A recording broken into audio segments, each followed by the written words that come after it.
Welcome back to Citadel Station. Today is the 6th day of November, year 2072.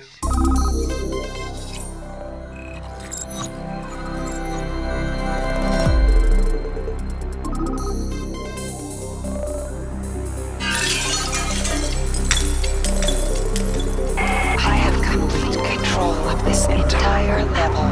With cameras as my eyes and nodes as my hands, I rule here in sync. During the final stages of Ultima Underworld 2's production, concepts for a new game were bouncing around. It was a collaboration between Doug Church, Paul Neurath, Warren Spector, with design input from Austin Grossman.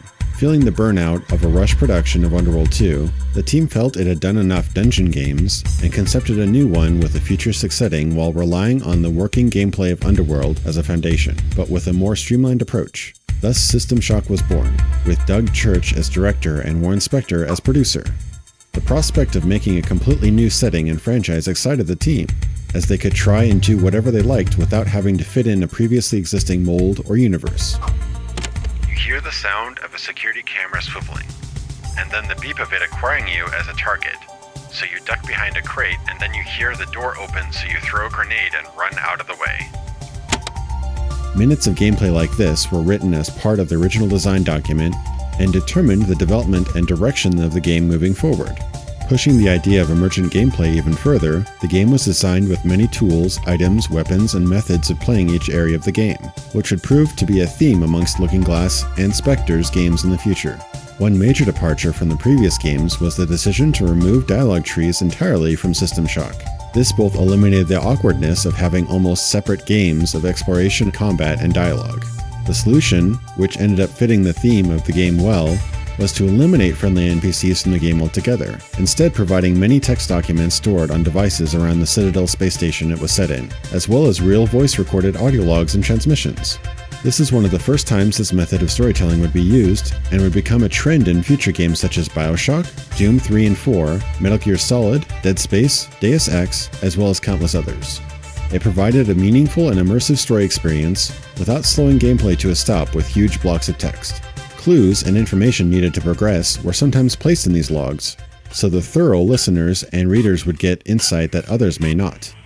Another often overlooked feature in System Shock is its incredibly advanced difficulty setting screen, where you can set specifics before you start the game, which determine things like quantities of enemies, their strength, the difficulty of puzzles, or removing them from the game, the challenge of cyberspace sequences, or excluding those from the game, as well as the density of plot elements, adding a thematic time limit to the game, or even removing plot elements from your playthrough entirely. This impressive customization has, to my knowledge, almost never been replicated in another game before or since.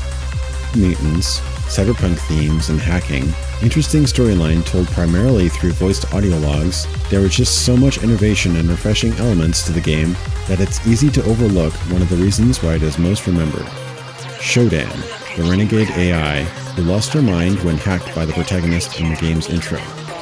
Voiced by Terri Brosius, a bandmate of one of the staff, and put through layers upon layers of sound engineering, Shodan's voice will haunt just about anyone who's played the System Shock games to this day. Shodan is ever present in the game's world, controlling the cameras, doors, sound systems, and screens, gradually shifting into a darker and more menacing entity as the game goes on. She remains as one of the most memorable and ominous antagonists in video game history.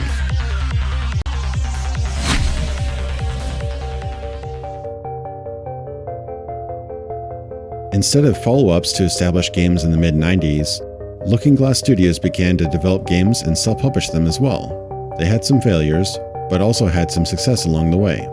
In 1995, they released Flight Unlimited, a solid and well-received flight simulator, which were all the rage at the time, selling over 780,000 copies. This helped bridge the drought that would follow. In 1996, they released the critically acclaimed but commercial failure Terra Nova Strike Force Centauri.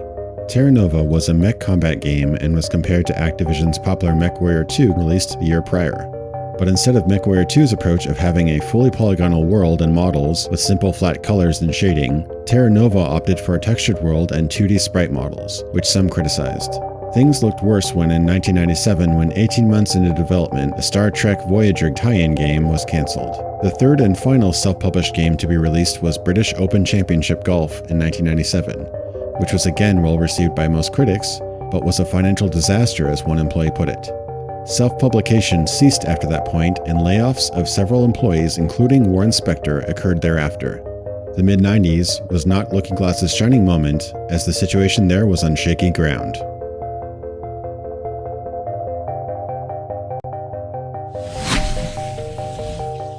That is until the Dark Project came around. Starting production in early 1996, many iterations and thematic shifts occurred early in development, including an early setting of medieval sword fighting, another one about communist zombies, then evolving to a grim interpretation of Arthurian legend, becoming Dark Camelot. Looking Glass designer Ken Levine, of later BioShock fame, played a key role in the world building and design of the game, as well as Warren Spector in its earlier stages. After several shifts in setting occurred, trailers and demos of Dark Camelot / The Dark Project were shown off and were impressive for the time. Dynamic lighting allowing corridors and areas to be specifically lit by candlelight, torchlight, or gaslight, while darkness prevailed just around the corner, were really new and interesting features for that era. It was in 1997 where development hit full stride, but in that year about half of Looking Glass employees had been laid off, and the morale of the remaining staff on the Dark Project were at a low point, leading many to voluntarily quit out of stress or fear that they might be next.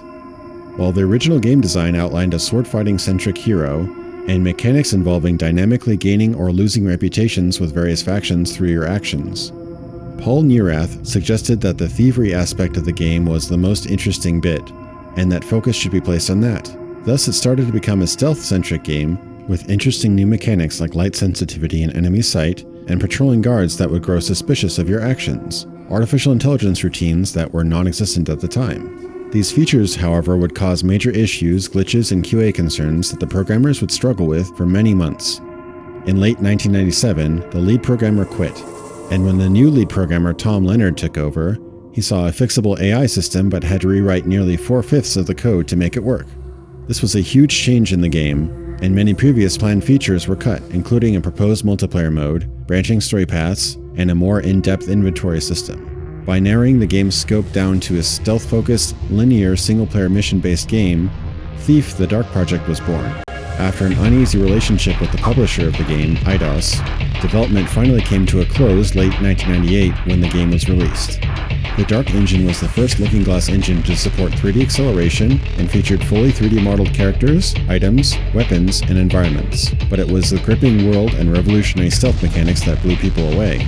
Thief had a brooding and cruel atmosphere, from the industrial gothic noise and lighting of the game's environments to the Nine Inch Nails aesthetic of the promo videos. Thief had a style of its own.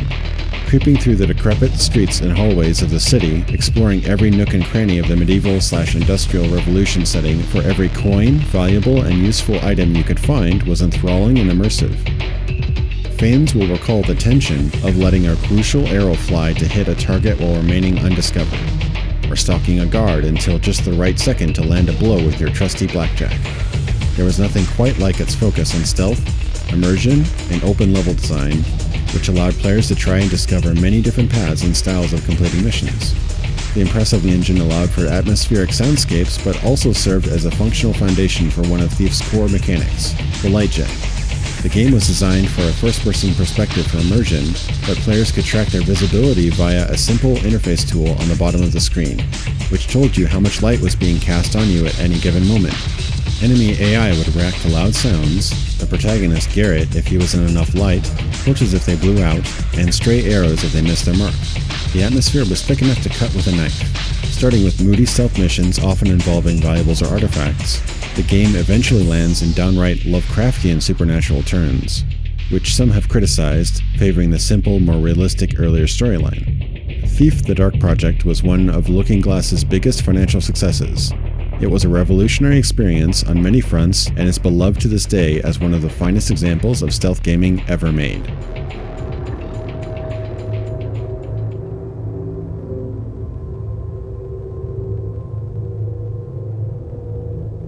All this, and there's more.